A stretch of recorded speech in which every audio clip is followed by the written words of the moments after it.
हर कोई ये जानना चाहता है ये स्थिति क्या वाकई इस वक्त चिंताजनक है या फिर घबराने की कोई जरूरत नहीं है सर।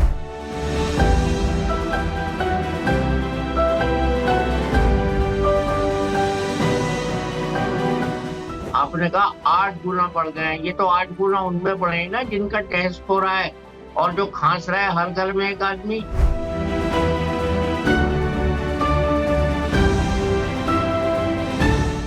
नाक का ढक्कन जरूरी है, नहीं तो नाक में घुस जाएगा दुश्मन। पोल्यूशन ट्रिगर्ड इन्फेक्शन हो या कोई भी नॉर्मल एलर्जी समझते हुए सिम्टम्स को रिकवर करने की एक नॉर्मल हैबिट बन गई है कि लोगों को लगता है कि बिना डॉक्टर की कंसल्टेंसी के ही वो एंटीबायोटिक के साथ एंटी एलर्जिक लेने लगते हैं। कि सेल्फ वैक्सीनेट तो करवा लो डॉक्टर के पास जाके, सेल्फ मेडिकेट मत करो।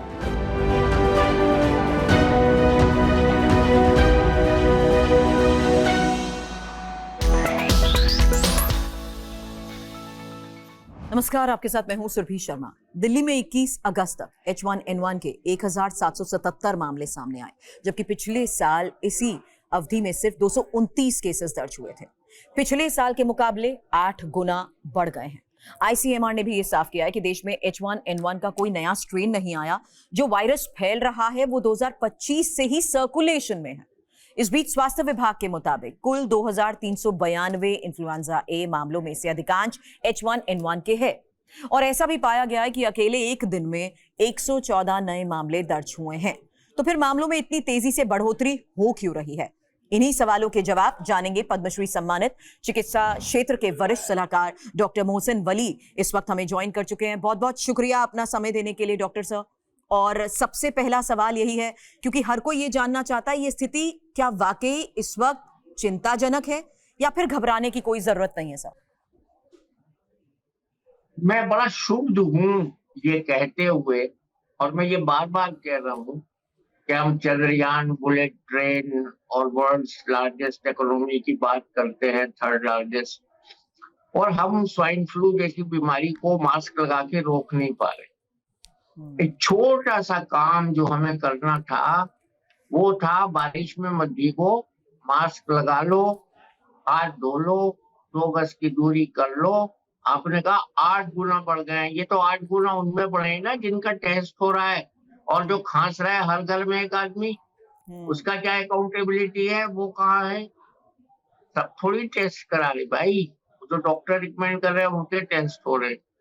तो ये अच्छा इंडेक्स नहीं है हमारी सेहत का। ऐसी बीमारी जिससे हम बच सकते थे उससे हम ग्रसित हो रहे हैं। अभी मैं अपने डॉक्टर कुलीग के साथ ओपीडी में बैठा हूँ, एक छोटी बच्ची आई हुई है 12 साल की, उसको भी स्वाइन फ्लू है। खांस नहीं रही है वो, बट है, बुखार है, उसको टेस्ट पॉजिटिव है उसका। तो ऐसे बहुत से लोग हैं जो सिम्टोमेटिक नहीं है, उनको हम एसिम्टोमेटिक स्वाइन फ्लू कहते हैं। उसको खतरा है, प्रेग्नेंट लेडीज को खतरा है, छोटे बच्चों को बहुत खतरा है। तो ये खतरे की घंटी बज चुकी है। अब इससे बचने का एक ही तरीका है कि मास्क लगाएं, भीड़ भाड़ में न जाएं, और जिन लोगों को खांसी आ रही है वो दूसरों से अलग करें अपने को, और जिन बच्चों को खांसी बुखार है उनके माँ बाप उनको स्कूल कतई न भेजें, बिल्कुल न भेजें।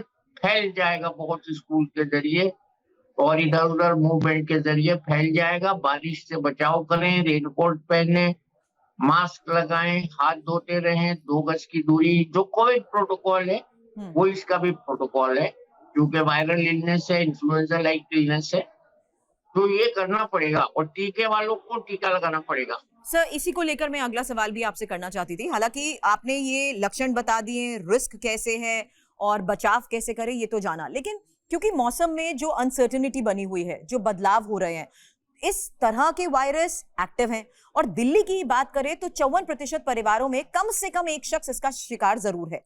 8 गुना मामलों में बढ़ोतरी क्यों सर? क्योंकि दिल्ली में इस साल H1N1 के मामले पिछले साल के कंपैरेटिवली सर इतने बढ़ गए हैं। वजह क्या ज्यादा टेस्टिंग है, वायरस में कोई बदलाव है, या लोगों का लाइफस्टाइल? क्योंकि आपने भी बोला भीड़ भाड़ वाली जगहों से बचना चाहिए, लेकिन हकीकत ही है सर कि चाहे मार्केट्स हो या मेट्रो, हर जगह भीड़ और कांटेक्ट तो है ही। नहीं, ये टेस्टिंग तो बहुत कम हो रही है बीबी। अच्छा। मास लेवल पे कहाँ हो रही है? ये तो वो ए मिसूरी 11 नंबर 2025 वाला आपने ठीक बताया, वही वाला स्ट्रेन है। आईसीएमआर ने बोला है बहुत रेयरली H3N3 है, hmm. But we want talk about that. Hmm. आपने बोला बढ़ोतरी हो रही है।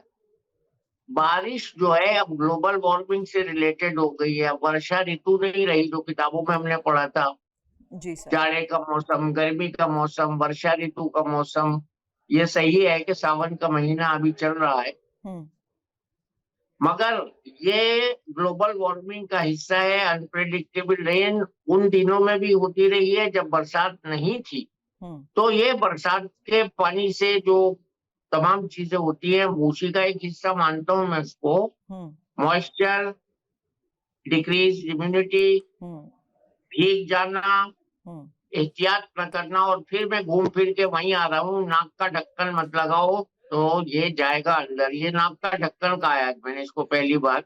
हम्म। पहले मैं इसको मेरा अपना स्वास्थ्य का कवच कहता था, MAS के। हम्म। अब ये मुझे लग रहा है नाक का ढक्कन जरूरी है, हम्म। नहीं तो नाक में घुस जाएगा दुश्मन। Right sir. नाक का दुश्मन घुसेगा, वो H1N1 भी हो सकता है, वो और भी कुछ हो सकता है। सर कोविड के बाद से ना एक इन्फ्लुएंजा। वर्ड हम सुनते हैं, न्यू नॉर्मल। अब जब चेंज ऑफ सीजन की बात आती है तो लोगों को लगता है सीजनल एलर्जी है। अब कोविड के बाद लोग अलर्ट भी हो चुके हैं, लेकिन अभी भी एक सवाल ये आता है सर, कैसे पहचाने कि स्वाइन फ्लू हुआ है या कोई और संक्रमण है? क्योंकि स्वाइन फ्लू तो ड्रॉपलेट इन्फेक्शन से फैलता है एक व्यक्ति से दूसरे व्यक्ति में। कोविड के बाद लोग अलर्ट हैं, सोशल स्टिग्मा भी नहीं है, लेकिन मास्क लगाना आपने बताया अभी भी जरूरी है। क्या ये वायरस भी कोविड-19 की तरह हवा में ही फैलता है? सर वायरस, इन्फेक्शन, ये चीजें न्यू नॉर्मल सी लगने लग गई हैं लोगों को। न्यू नॉर्मल लगने ही लगेंगी। जैसे लोग परेशान हैं, वो भी न्यू नॉर्मल हो जाएगा। हम्म। बच्चे जॉब से रिजाइन कर रहे हैं, वो भी न्यू नॉर्मल हो जाएगा थोड़े दिन में। सुसाइड रेट बढ़ रही है, वो भी न्यू नॉर्मल हो जाएगा। यही क्या बात हुई? क्यों हो रहा है भाई? जापान के लोग तो बगैर पोल्यूशन के मास्क लगाते हैं। उनके यहाँ तो पोल्यूशन भी नहीं है, वो सारी इन्फ्लुएंजा लाइक इलनेसेस से बचते रहते हैं सारे साल। हम बीमारी चल रही है आसपास फिर भी मास्क नहीं लगा रहे हैं। तो गलती तो यहाँ हो रही है ना, गलती कहीं नहीं हो रही है। मौसम को भी हम नहीं चेंज कर सकते, राइट सर। हम ऋतु परिवर्तन भी नहीं कर सकते, हम ग्लोबल वार्मिंग को भी कम करने में पूरा विश्व नाकाम है। हम उसमें भी प्रतियोगी भाषी नहीं हो सकते, प्रतिभागी नहीं हो सकते। हम क्या कर सकते हैं वो सोचना चाहिए और उसकी बात करना चाहिए। 3 सावधानियां मैंने बताई। मास्क लगाएं, बीमार बच्चों को स्कूल ना भेजें, भीड़ में ना जाएं। ये 3 सावधानियों में कोई रॉकेट साइंस नहीं है। समझ ही नहीं रहे लोग यार, बहुत परेशानी हो बहुत बहुत जाएगी। बहुत और सिंपल 3 बातें माननी होंगी। हाँ, लेकिन सर एक्सट्रीम वेदर कंडीशंस की हमने बात की, मॉनसून इरेगुलर है, सीजनल फ्लू लोगों को लगता है चेंज ऑफ वेदर कंडीशंस की वजह से कि गर्मी के बाद अचानक बारिश हो गई। एक सवाल ये है सर, बॉडी का डिफेंस मैकेनिज्म कैसे डिसरप्ट करता है इन तमाम फैक्टर्स को देखते हुए? क्योंकि सर आने वाले मौसम में तो फिर हम चर्चा करेंगे, पोल्यूशन एक बहुत बड़ा फैक्टर हो जाएगा। दिल्ली की आबो हवा की वजह से भी लोगों को एलर्जीज होती हैं, और वो सिर्फ एलर्जीज तक सीमित नहीं रहती, लोगों को इनहेलर्स पर डिपेंड करना पड़ता है। मेरी प्रिय, एलर्जी नहीं हो रही। दिल्ली के लोगों के फेफड़े काले हो चुके हैं पोल्यूशन से, कार्बन जम गया है। कार्बन उत्सर्जन की जब हम बात करते हैं, वो कार्बन हमारे दिल्ली वासियों के फेफड़ों में जम चुका है। वो फेफड़े ऑलरेडी बीमार है। वो ऑपरेशन में दिखते हैं सर्जन्स को, वो हमको पता है कि सबका ऑक्सीजन सैचुरेशन पहले 99 आता था, अब 97 आता है ज्यादातर लोगों का। जो लोग प्राणायाम, अनुलोम विलोम, एक्सरसाइज, रनिंग और रेगुलर रूप से, नियमित रूप से लंग्स की एक्सरसाइज कर रहे हैं, उनके लंग्स किसी हद तक ठीक है। बाकी सबका लंग फंक्शन कॉम्प्रोमाइज हो गया है। मैं कोई कविता नहीं कर रहा हूँ आपके चैनल पे बैठ के, मैं एक सच्चाई बयान कर रहा हूँ। क्योंकि आपने इम्यूनिटी क्या होती है जी? इम्यूनिटी तो हम खुद बनाते हैं। इम्यूनिटी क्या होती है? इम्यूनिटी ना बनाई जाती है, ना घटाई जाती है, ना बढ़ाई जाती है। ये तो इम्यूनिटी कॉम्प्रोमाइज हो जाती है जब हमें और बीमारियां होती हैं। मसलन किसी को डायबिटीज है, किसी को हाइपरटेंशन है, किसी को हार्ट डिजीज है, किसी को बुढ़ापा है, किसी को कैंसर का ट्रीटमेंट चल रहा है। अभी एक लेडी आई थी मेरे पास, उसको स्टेरॉइड चल रहे थे, हम्म, ज्वाइंट की प्रॉब्लम थी, स्किन की प्रॉब्लम थी उसको। हम्म, तो ऐसे लोग तो इम्यून कॉम्प्रोमाइज है ही। हम्म, छोटे बच्चे, स्कूल गोइंग चाइल्ड, और अच्छा, सबसे बड़ी कैटेगरी जो हमें रक्षा करनी है, जिसकी बात कम हो रही है, वो है प्रेग्नेंट वीमेन। राइट सर, उनको सुरक्षित रखना है। हम्म, वर्षा ऋतु तो अब गई, अब बिल्कुल तो सर, बेमौसम बारिशें होंगी। हम्म, ग्लोबल वार्मिंग का, कार्बन एमिशन का ये हिस्सा है, ये हमारी भी करतूत है थोड़ी। हम्म, और वातावरण को हमने प्रदूषित कर दिया है, ये दूसरी बड़ी करतूत है। और तीसरी बड़ी करतूत है कि हम मास्क नहीं लगा रहे। मैं तो बहुत छोटी सी बात बता रहा हूँ, मास्क लगाना बड़ी बड़ी जरूरी, बातें नहीं कर रहा हूँ यहाँ बैठ के। हम्म, फिर मैं टीके की भी बात कर लेता हूँ। आपने प्रिवेंशन की बात की, तो भैया इन्फ्लुएंजा का सीजन शुरू होने से पहले हम्म, जून के आखिर में या हम्म, जून के शुरू में इन्फ्लुएंजा का वैक्सीन आता है, बहुत अच्छा, वो लगवा लो, उससे H1N1 भी नहीं होगा, प्रकोप कम हो। हम्म, और ये बताया गया है, हमारी सरकार ने भी बताया कि जो हमारा रेगुलर H1N1 है, हम्म, ये वाला हम्म, मिसूरी 13 नंबर स्ट्रेन, हम्म, ये कवर होता है इन्फ्लुएंजा वैक्सीन में। राइट, बच्चों को भी लगवाओ, बड़ों को भी लगवाओ, बुड्ढों को भी लगवाओ, प्रेग्नेंट वीमेन को खास तौर से लगवाओ, हम्म, उनको अलाउड है ये वैक्सीन लेना। हम्म, तो ये तो मैंने आपको मास्क से लेके वैक्सीन तक का पूरी रोकथाम बता दी। हम्म, इसमें कोई रॉकेट साइंस नहीं है। बिल्कुल मास्क सर, 50 रुपए का है हम्म, और वैक्सीन 1500 रुपए का है, हम्म, औसतन। Right sir, right sir. एक आखिरी सवाल सर, पोल्यूशन ट्रिगर्ड इन्फेक्शन हो या कोई भी नॉर्मल एलर्जी समझते हुए सिम्टम्स को रिकवर करने की एक नॉर्मल हैबिट बन गई है कि लोगों को लगता है कि बिना डॉक्टर की कंसल्टेंसी के ही वो एंटीबायोटिक के साथ एंटी एलर्जिक लेने लगते हैं। सर, क्या ये भी एक इंपॉर्टेंट रीजन है कि इंटरनली बॉडी और ज्यादा वीक होती जा रही है और ज्यादा प्रोन हो रही है चेंज ऑफ सीजन को देखते हुए या सामान्य एलर्जी को देखते हुए? स्टेरॉइड भी ले रहे हैं, एंटी एग्जैक्टली एलर्जिक सर। भी ले रहे हैं, हम्म, केमिस्ट की दुकान से दवाई भी ले रहे हैं। वो डरते हैं ना कि डॉक्टर के पास जाएंगे तो ज्यादा पैसे लगेंगे। हम्म। केमिस्ट से शॉर्टकट है, उस केमिस्ट को पता भी होता है, ये बात सर, गलत अब तो नहीं है कि रील्स पे हम भी क्या लिख रहे इंफॉर्मेशन हैं। मिल जाती है सर, रील्स पे भी हाँ, नॉर्मल नहीं, इंफॉर्मेशन केमिस्ट के मिल पास जाती है। पर्चे तो हमारे ही जाते हैं ना। वो कहता है डॉक्टर वली ने पड़ोसी को तुम्हारी ये दवाई लिखी थी, तुम भी ले जाओ। बट ये सेल्फ मेडिकेशन है, हम्म, जो कि गलत है। आप सही कह रही हैं, बेजरूरत एंटी एलर्जिक, डिकंजेस्टेंट्स, ये हार्ट के लिए भी नुकसानदेह होते हैं।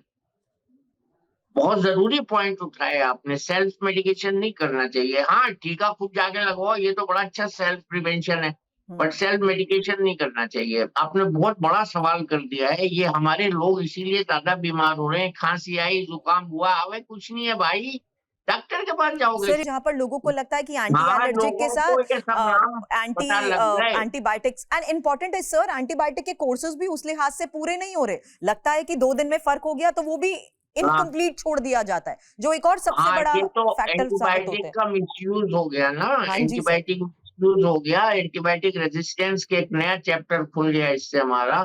तो हम्म, मैं जो कहना चाह रहा हूँ, वो मैंने बड़ी बात कही थी कि सेल्फ वैक्सीनेट तो करवा लो, डॉक्टर के पास जाके सेल्फ मेडिकेट मत करो, हम्म, और टेस्ट भी कराओ।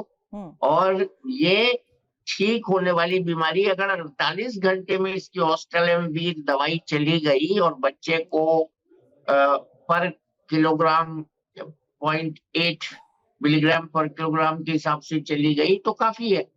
एडल्ट्स में हम 50 किलो के लिए 75 मिलीग्राम देते हैं, हम्म, ट्वाइस ए डे देते हैं, ये ले लो आप। लेकिन 48 घंटे में लोगे तभी फायदा होगा। तो टेस्ट में देरी नहीं करनी चाहिए, चूंकि हम्म, वो 48 घंटे का पीरियड निकाल दिया आपने केमिस्ट की दवाई खा के, हम्म, एंटीबायोटिक ऊपर से खा लिया, उससे और कमजोरी हो गई। आपका पॉइंट सही है, जब हम एंटीबायोटिक मिसयूज करते हैं तो हमारी बॉडी की जो मारक क्षमता है वो वैसी कॉम्प्रोमाइज हो जाती है। हम्म, ठीक बात है आपकी। और हम्म, ये एक बड़ा विषय है आगे के लिए भी और अब के लिए भी, और कल भी था और अभी भी है और कल भी रहेगा। एंटीबायोटिक का गैर जरूरी इस्तेमाल वायरल बीमारियों में इंडिया में बहुत ज्यादा होता है, राइट डॉक्टर सर। भी देते हैं। हम्म, सर, तो जब तक निमोनिया हाँ ना जी, हो हाँ जी, तब तक एंटीबायोटिक नहीं देना है। स्वाइन फ्लू में। सर लेकिन अभी भी एक सवाल जो बना हुआ है, जहां मुझे लगता है कि जब हम घर के अपनों से ही बात करते हैं तो उन्हें ये नहीं समझा पाते, ये नहीं बता पाते कि कब ऐसी जरूरत आ चुकी है सिम्टम्स देखते हुए कि हमें इमीडिएटली अब डॉक्टर के पास जाना ही चाहिए। वो खांसी जो आम दवाई से ठीक नहीं हो रही है, कफ सिरप से ठीक नहीं हो रही है, जिसके साथ गले में शूल सा चुभ रहा है, बॉडी में इतनी टूटन हो रही है कि आप उठ नहीं पा रहे हैं, तुरंत डॉक्टर के पास जाइए। मैं तो कहता हूँ बॉडी में इतनी टूटन शुरू होने ही मत दीजिए कि आप डॉक्टर के पास जाने में आपको परेशानी हो। तो जैसी गला खराब हो, आपको हाई फीवर हो, इसमें हाई फीवर होता है, तो आप तुरंत डॉक्टर के पास जाइए। कुछ माइनॉरिटी केसेस में सिम्टम्स नहीं होते, उनको मैंने शुरू में ही बता दिया, एसिम्प्टोमेटिक स्वाइन फ्लू है वो ज्यादा इन्फेक्टिव भी नहीं होता दूसरों के लिए, बट जो खांस रहा है ना बंदा, वो स्वाइन फ्लू को स्वाइन फैला रहा है, स्वाइन फैला है, वो फैला रहा है, स्वाइन फ्लू नहीं है, वो स्वाइन फैला है, तो फैला रहा है वो। तो उसको खांसने के लिए अगर घरेलू कुछ करना है तो तुलसी का पत्ता ले, तुलसी का काढ़ा ले, लेकिन डॉक्टर के पास जरूर जाए, तुलसी भी ले और डॉक्टर के पास भी जाए। बिल्कुल सर। सर एक फैक्ट रख रही हूँ क्योंकि जब अप्रैल 2009 में अमेरिका में इसका नया स्ट्रेन मिला था तो लाखों लोग संक्रमित हुए थे, यहाँ तक कि 1.5 लाख लोगों की मौत भी हो गई थी सर। 80% लोग थे एज बिलो 65। WHO ने तो उस वक्त महामारी भी घोषित कर दिया था। सर आज के सिचुएशन को देखते हुए और ICMR फिलहाल कह रहा है देश में मामले घटने लगे हैं, कोई नया म्यूटेशन भी नहीं मिला है, लेकिन अगर मौसम में ये बदलाव और ये तमाम फैक्टर्स हैं, लोग अगर सावधानी भी नहीं बरतते हैं तो क्या स्थिति खराब और हो सकती है? क्या इस लिहाज से स्वास्थ्य विभाग को अभी से और कड़े कदम उठाने की जरूरत है? उठाए तो हैं, कल भी मीटिंग ली है, यूनियन गवर्नमेंट भी सेंसिटाइज है। अब जब मास्क नहीं बांधोगे तो कदम स्वास्थ्य मंत्रालय किस पे उठाएगा?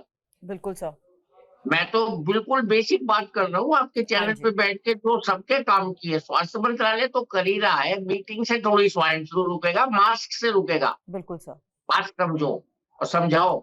मैं तो समझा दिया, आप भी समझा रहे हो। मीटिंग करने से बीमारी नहीं रुकेगी, आगे बीमारी आने की रोकथाम होगी। मास्क लगाने से आज बीमारी रुकेगी और मुझे लग रहा है स्थिति बिगड़ रही है डे बाय डे। हमको सावधान रहने की जरूरत है, डरने की जरूरत नहीं है, फैटल नहीं है अनलेस कोमॉर्बिडिटीज हो। लेकिन सावधान क्यों नहीं रहना चाहिए भाई? बुखार वाले बच्चों को आप स्कूल भेज दे रहे हो, आप बुखार वाले आदमी बुजुर्गों के कमरे में खाना खिलाने जा रहे हैं, तो बुढ़े बाबा जी जो घर पे उनको हो जाएगा स्वाइन फ्लू। दूर रहो, दूर रहो, आखिरी शब्द है दूर रहो। मास्क लगाएं और दूर रहें, सोशल डिस्टेंसिंग को दोबारा अमल में लाएं। आपने हमें वक्त दिया, उसके लिए बहुत बहुत शुक्रिया डॉक्टर वली। ये बहुत वैल्यूएबल इंफॉर्मेशन थी क्योंकि मास्क से लेकर वैक्सीनेशन तक प्रिवेंशन को देखते हुए बहुत आसान से रोजमर्रा की वो हैबिट्स हैं जिन्हें हमें अभी भी अपना लेना चाहिए। मास्क लगाना चाहिए, इन्फेक्शन की वजह से बच्चों को स्कूल ना भेजें और भीड़ भाड़ वाले इलाकों में जाना, हाथ धोना। सर बिल्कुल, बहुत बहुत शुक्रिया हमें वक्त देने के लिए doctor Wali. Thank you for joining, thank you so much.